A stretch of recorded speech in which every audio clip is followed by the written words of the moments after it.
Welcome to the Windows Computer and Technology channel. And if you have noticed some websites not working well, not all. Some are perfect, are okay. Some are not. And there's a lot of them because I've been going through a lot of websites and I've noticed at least 5 or 6, including Windows latest that I use a lot, says configuration needs to be changed or something.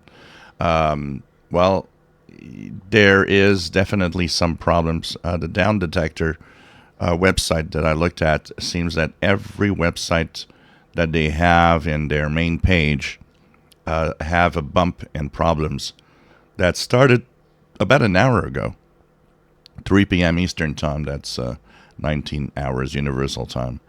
So if you are having issues with some web pages, sometimes it's even interesting because the web page is the problem of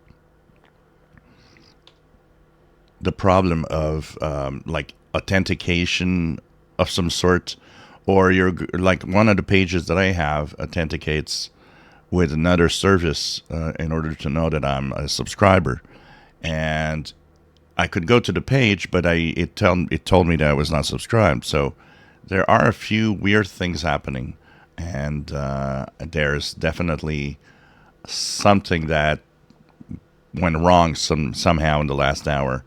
So Down Detector is the website where I saw that there's quite a few bumps in problems of websites. Now, a lot of them seem to kind of get back to normal quickly.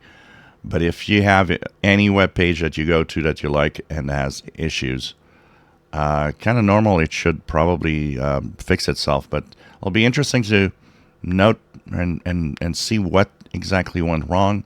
Why is this happening right now? Is there some kind of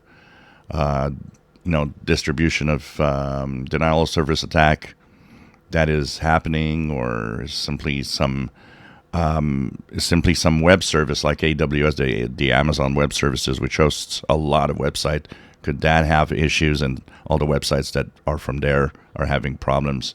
I don't know, but definitely there's an issue. If you enjoy my videos, please subscribe, give us thumbs up. Thank you for watching.